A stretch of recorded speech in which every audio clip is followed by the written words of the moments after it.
Little guys വിദ്യാർത്ഥികൾക്കായി JK എജുലൈ തയ്യാറാക്കുന്ന video സീരീസിൻ്റെ part 6ലേക്ക് എല്ലാവർക്കും സ്വാഗതം.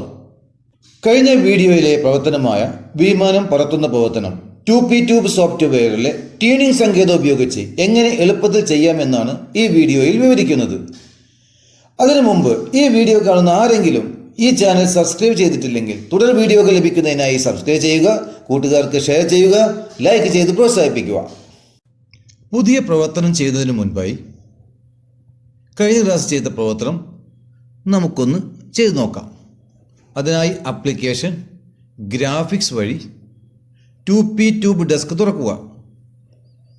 ക്ലോസ് ക്ലിക്ക് ചെയ്തു. അതിനുശേഷം ഫയലിൽ നിന്ന് ന്യൂ പ്രൊജക്റ്റ് എടുക്കുക. മൈ അണ്ടർസ്കോർ പ്രോജക്റ്റ് എന്നതിൽ നിന്നും മൈ അണ്ടർസ്കോർ പ്രോജക്റ്റ് 2 എന്നാക്കി മാറ്റി.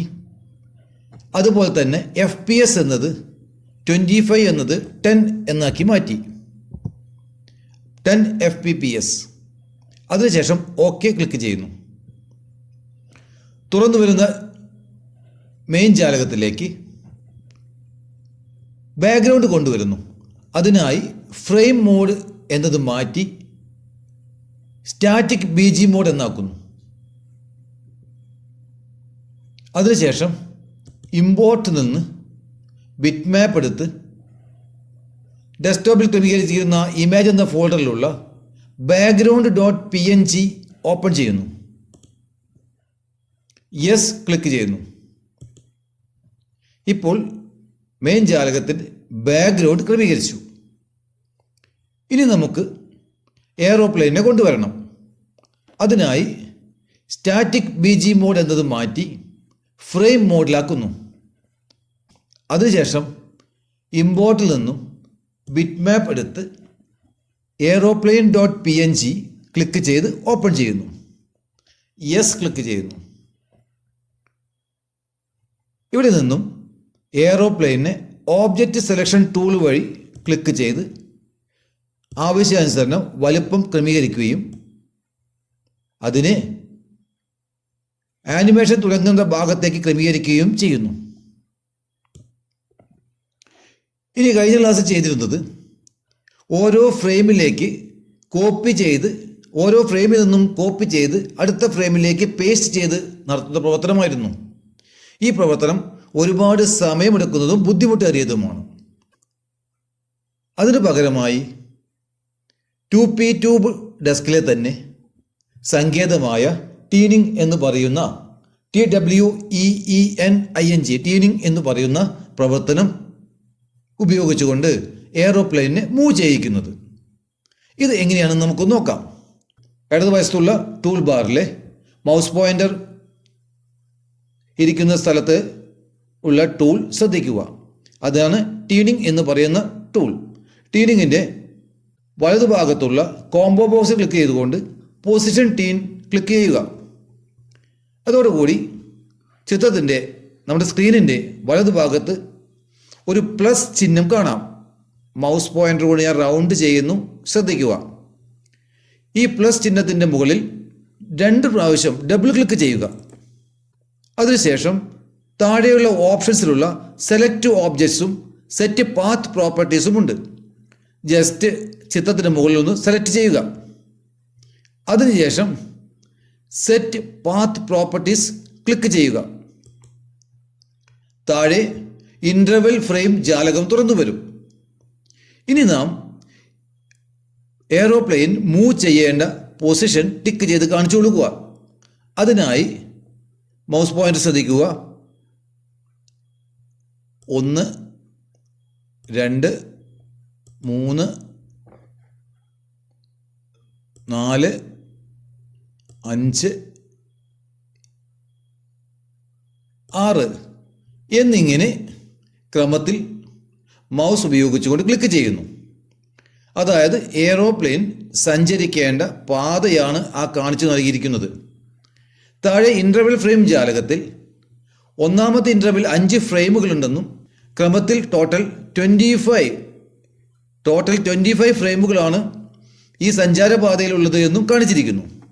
ഇവിടെ ഫ്രെയിമുകൾ നമുക്ക് ആവശ്യാനുസരണം മാറ്റാവുന്നതാണ്. ഉദാഹരണമായി ഒന്നാമത്തെ ഇൻ്റർവെല്ലിലുള്ള 5 ഫ്രെയിം എന്നതിന് വലതുഭാഗത്തുള്ള പ്ലസ് ബട്ടൺ ക്ലിക്ക് ചെയ്ത് ഫ്രെയിമുകളുടെ എണ്ണം വർദ്ധിപ്പിക്കാവുന്നതാണ്. നോക്കൂ, പ്ലസ് ക്ലിക്ക് ചെയ്യുന്ന വഴി 5 6 മാറി 7 8 എന്നിങ്ങനെ മാറുന്നു. അതോടുകൂടി ടോട്ടൽ ഫ്രെയിമുകളും വർദ്ധിക്കുന്നു. ഇവിടെയും നമ്മൾ ടോട്ടൽ ഫ്രെയിമുകൾ 5ാമത്തെ ഇൻ്റർവെല്ലിലെ ടോട്ടൽ ഫ്രെയിം 4നെ 5 മാറ്റുന്നു, 6നെ 5 മാറ്റുന്നു. ഇപ്പോൾ ആകെ 30 ഫ്രെയിമുകളായി. ട്യൂണിങ്ങിൽ എന്തെങ്കിലും മാറ്റം വരുത്തണമെങ്കിൽ നമുക്കിതിനെ ക്യാൻസൽ ചെയ്ത് മറ്റൊരു ട്യൂണിങ് എടുക്കാവുന്നതാണ്. അതല്ല എങ്കിൽ ഇതിനെ സേവ് ചെയ്യണം. അതൊരു പ്രത്യേകം ശ്രദ്ധിക്കണം. ഇത്രയും വർക്കുകൾ ചെയ്തതിന് ശേഷം നമ്മൾ അതിനെ സേവ് ചെയ്യണം. അപ്പോൾ സേവ് ബട്ടൺ ക്ലിക്ക് ചെയ്യുന്നു. ഇതോടുകൂടി ട്യൂണിങ് പ്രക്രിയ പൂർത്തിയാക്കുന്നു.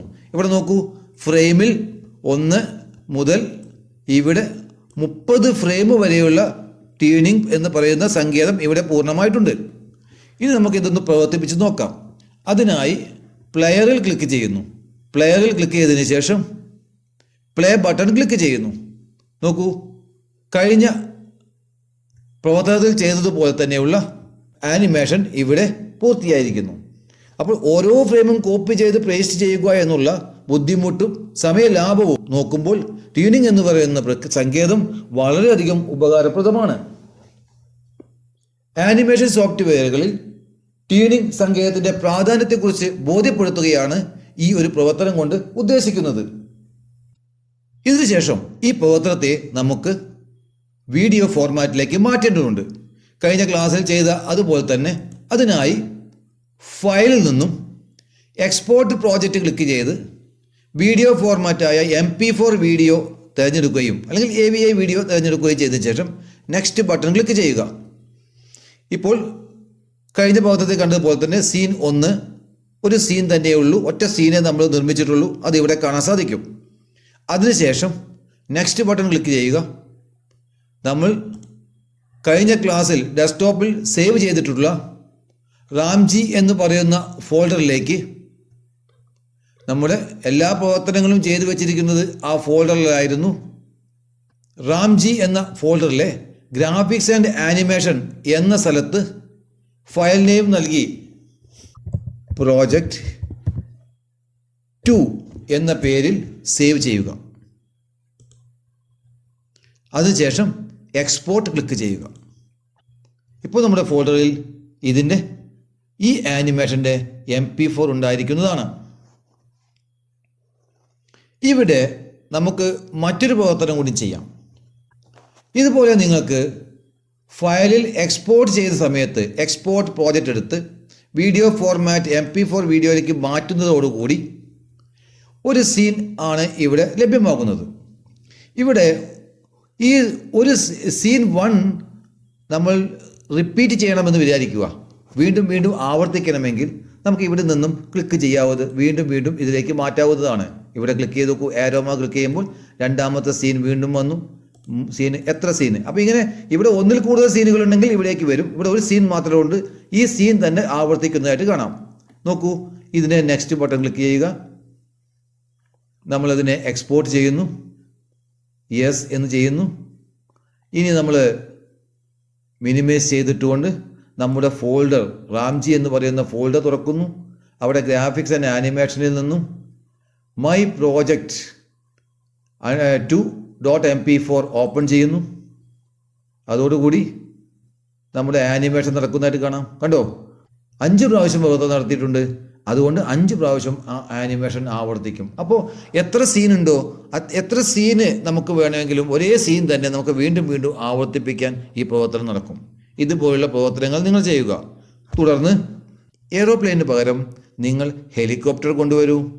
ഹെലികോപ്റ്റർ കൊണ്ടുവന്ന് ഇതുപോലുള്ള പ്രവർത്തനം നടക്കൂ.